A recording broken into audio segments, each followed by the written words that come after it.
Bien-aimés frères, bien-aimées sœurs, que le Seigneur Jésus-Christ ramené d'entre les morts vous soit en grâce en ce jour, jour donné pour encore être édifié, pour encore écouter sa parole.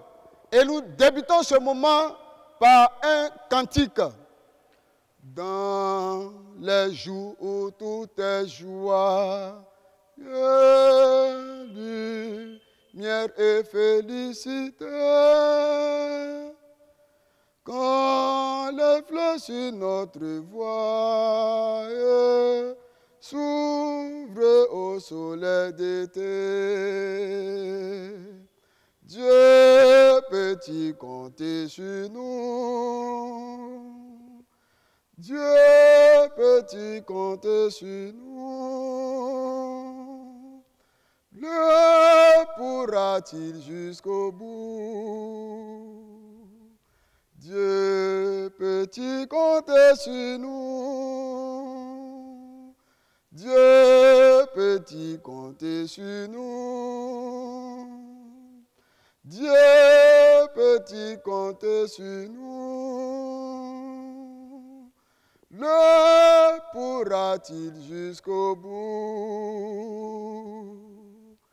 Dieu peut-il compter sur nous? Ô Jésus, toi qui es la parole vivante, toi qui es venu pour sauver l'humanité, en ce jour béni, tu nous donnes l'occasion de parler de ta part au monde entier.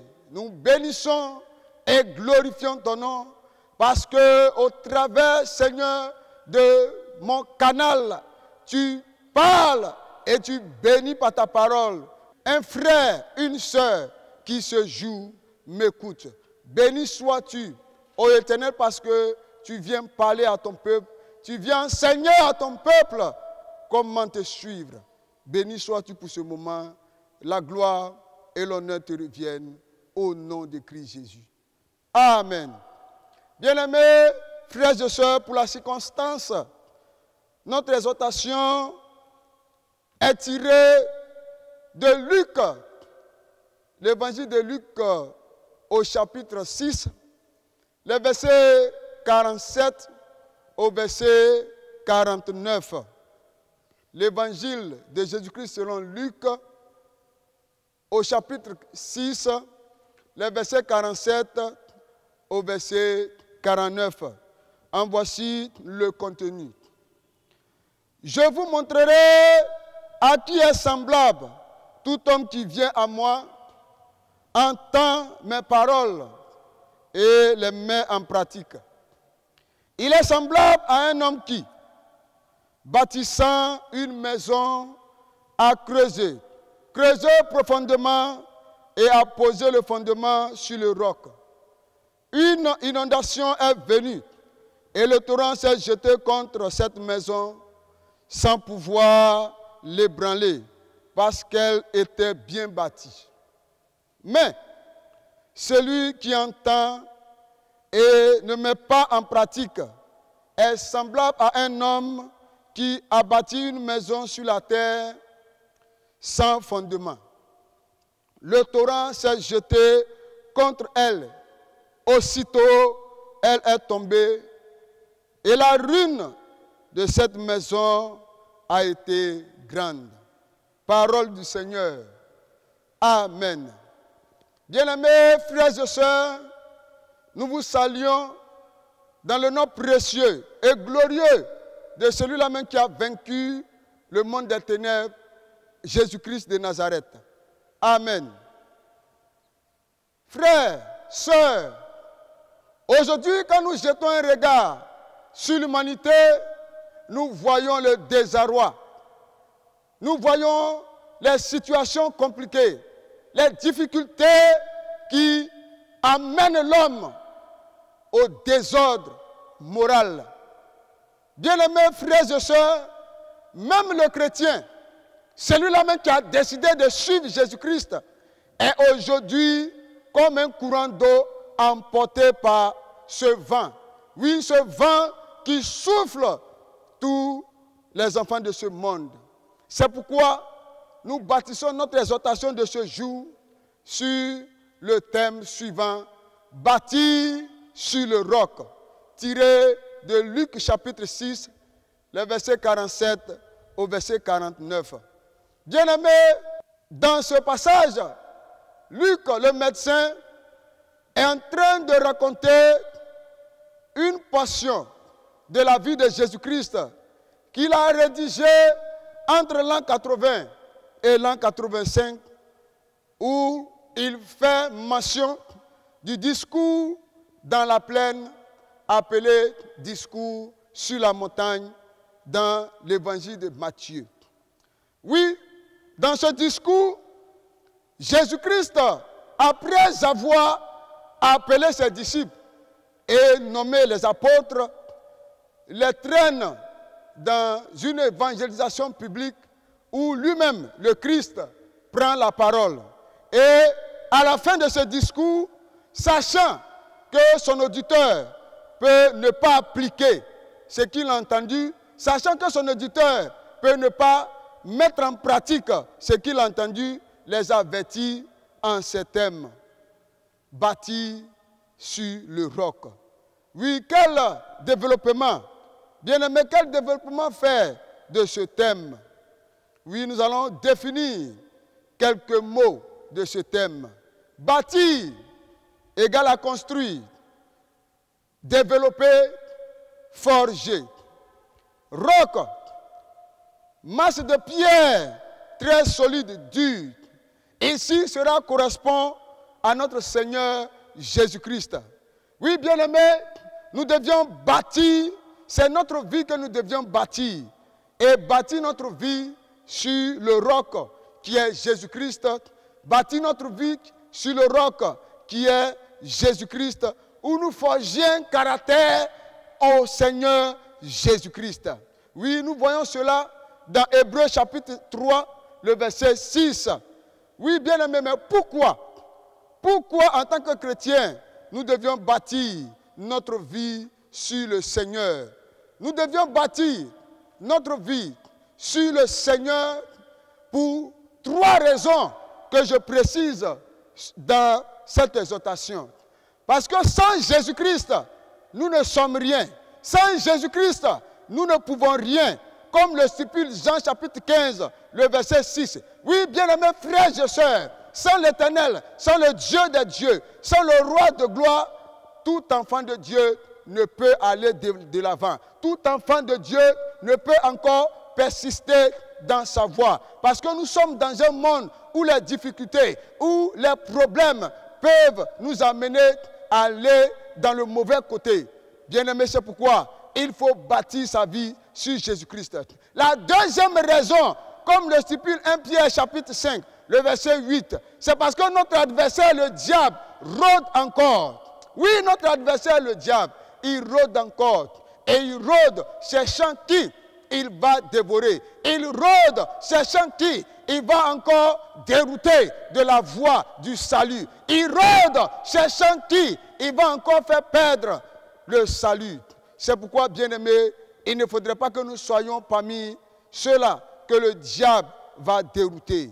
La troisième raison, c'est pour ne pas avoir des paroles dures contre l'Éternel, comme dans Malachie chapitre 3, les versets 13 au verset 15, où nous voyons les enfants d'Israël, à un certain moment de leur vie, la situation était difficile, se plaignaient, parlaient contre l'Éternel, parce qu'ils voyaient ceux-là même qui ne craignaient pas l'Éternel prospérer. Ils voyaient ceux-là même qui ne faisaient rien, qui trompaient, qui volaient, qui marchaient contre la parole de Dieu, mais qui réussissaient. Ces derniers ont eu la parole dure, parce qu'ils n'ont pas bâti leur vie sur le roc. Bien-aimés, comment bâtir sa vie sur Jésus-Christ, qui est le roc? La première chose que Jésus-Christ lui-même nous donne, c'est de venir à lui. Jésus-Christ nous interpelle à l'accepter.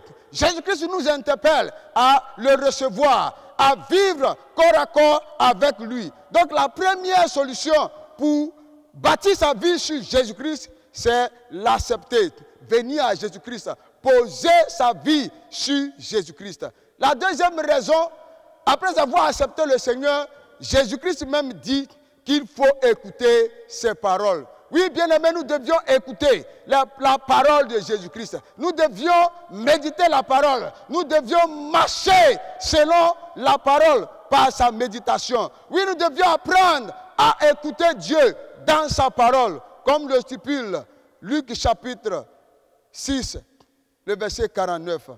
La troisième chose, après avoir lu, après avoir écouté, après avoir appris de cette parole, bien-aimés, nous devions la mettre en pratique. Nous devions appliquer la parole de Dieu. Nous devions vivre cette parole de Dieu au quotidien. Nous devions vivre cette parole de Dieu chaque jour que Dieu nous donne. C'est pourquoi Romains chapitre 6, le verset 11, et Jean chapitre 15, le verset 4 et 5 nous amènent à fonder notre vie sur le Seigneur Jésus-Christ. Parce que sans la pratique de la parole, sans la pratique de cette parole, bien-aimés, nous sommes comme une feuille que le vent peut emporter à tout moment, une feuille que le vent peut déplacer à tout moment. Or, lorsque nous appliquons, nous lisons la parole et que nous l'appliquons, bien-aimés, notre vie est posée, notre vie a un sens. L'ennemi, les situations difficiles de ce monde ne peuvent nous dérouter, ne peuvent nous empêcher de gagner le royaume des cieux. Bien-aimés frères et sœurs, quelles conséquences avoir à bâtir sa vie sur le Seigneur Jésus-Christ? Oui, quelles conséquences nous tirons lorsque nous bâtissons notre vie sur Jésus-Christ? Nous avons une vie inébranlable, une vie qui est posée, une vie qui ne peut pas tomber, quelles que soient les difficultés. Oui, quel que soit où le monde peut nous amener aujourd'hui, parce que nous avons notre vie bâtie sur le Seigneur Jésus-Christ, parce que nous avons notre vie accrochée à Christ, bien-aimés, tous les courants de vent ne peuvent nous emporter, parce que Jésus-Christ est dans notre bac, parce que Jésus-Christ est avec nous, et il nous conduit jusqu'au royaume des cieux, dans la victoire. Même lorsque nous ne mangeons pas, bien-aimés, nous devions avoir les regards fixés sur Jésus-Christ. Oui, nous devions avoir les regards fixés sur le Seigneur Jésus-Christ, celui-là même qui est venu pour nous racheter. À quoi bon sert, bien-aimé, avoir tout l'or de ce monde si on perd sa vie? À quoi bon sert, bien-aimé, avoir tout ce qu'il faut dans ce monde si au dernier jour, le Seigneur nous dit, à ma droite, tu ne mérites pas d'être dans ma maison? Bien-aimés frères et sœurs, la deuxième chose, lorsque nous bâtissons notre vie sur le Seigneur Jésus-Christ, nous sommes à l'abri du danger. Nous sommes à l'abri du danger. Tous les courants qui peuvent venir ne peuvent nous ébranler, ne peuvent nous faire du mal. Comme la Bible dit, le juste est souvent atteint par les difficultés. Mais parce qu'il a bâti sa vie sur Jésus-Christ, parce qu'il a bâti sa vie sur le Seigneur, parce qu'il a bâti sa vie sur le roc, l'espérance de ce monde, quelles que soient les difficultés, Dieu l'en délivre toujours. Dieu l'en délivre toujours. Oui, bien-aimé, c'est pourquoi de ta position, là où tu es, bien-aimé frère, bien-aimé soeur, je t'invite à travers ce moment à accrocher ta vie à Jésus-Christ. Oui, à accrocher ton manteau sur le Seigneur Jésus-Christ. Car c'est lui qui pourra t'aider à surmonter toutes les situations. C'est lui qui pourra t'aider à vaincre toutes les tentations de ce monde. Car le monde ne joue pas, le monde ne recule pas. Le diable est toujours à notre trousse. Oui, notre vie est exposée à tous les courants de vent qui peuvent venir dans ce monde. Oui, parce que nous n'avons pas bâti notre vie sur le Seigneur Jésus-Christ. Oui, lorsque le vent viendra, la tempête te donnera ses siffles. Oui, nous serons vaincus. Parce que la tempête aura pris le dessus sur nous à cause de ce que notre vie est bâtie sur le sable. Comme cette maison dans Luc chapitre 6, le verset 49. Comme celui-là même qui a bâti sa maison sur le sable. Cette maison qui était sans fondement. Cette maison qui était sans roc solide. Seigneur, le Seigneur est véritable. Le Seigneur est Dieu et il nous interpelle en ce jour à lui donner notre cœur Il nous interpelle en ce jour à bâtir notre vie en lui seul. Parce qu'aujourd'hui, nous sommes chrétiens. Tout ce qui vient dans ce monde attaque les chrétiens parce que le diable sait qu'il ira dans les tanks de feu seul. Mais pour ne pas aller seul, il veut que les enfants de Dieu ratent le royaume. Il veut que les enfants de Dieu n'entrent pas là où le Seigneur les a appelés. Mais bien-aimé, ne te laisse pas faire. Prends sur toi le courage d'agir avec le Seigneur. Prends sur toi la force d'aller avec le Seigneur dans ce monde où tout est dur, où tout est compliqué. Et je le dis et je répète, le monde deviendra encore plus dur, encore plus dur, parce que nous tendons vers la fin de ce monde. Mais bien-aimé, vas-tu te laisser avoir par les choses périssables de ce monde? Vas-tu te laisser avoir par ces choses éphémères de ce monde? Je dis non. Bâtis sur le Seigneur Jésus-Christ. Parce que, bien-aimés frères et sœurs, nous n'avons pas été sauvés par un coup de miracle magique. Mais Jésus-Christ a versé son sang. Jésus-Christ s'est donné à la croix. C'est pourquoi notre vie doit être bâtie sur lui. Nous voulons terminer notre exhortation de ce jour par ce cantique, qui est un cantique fort, un cantique interpellateur. Chantons notre bonheur en des accents joyeux, nous les enfants du Père, car nos noms sont écrits dans le livre des cieux par le sang du calvaire. Alléluia, chantons en chœur, car le Seigneur nous aime, oui, le Seigneur nous aime. Alléluia, c'est le bonheur et la gloire suprême. Que le Seigneur nous bénisse, que le Seigneur nous donne la capacité de bâtir notre vie sur le roc Jésus-Christ, afin qu'au dernier jour, il nous dit, entre dans la joie de ton maître. Dieu vous bénisse. Nous prions le Seigneur. Oh, ah, qu'il est beau, Seigneur, de voir des frères unis autour de toi pour ta parole. Pour cette parole, tu viens de nous donner, éternelle gloire, la conviction. Merci parce que nous savons que ton peuple a été nourri. Nourri ce jour. La gloire et l'honneur te reviennent pour ce que tu fais dans leur cœur à travers cette parole. Gloire, honneur, élévation à toi, au nom de Christ Jésus. Amen.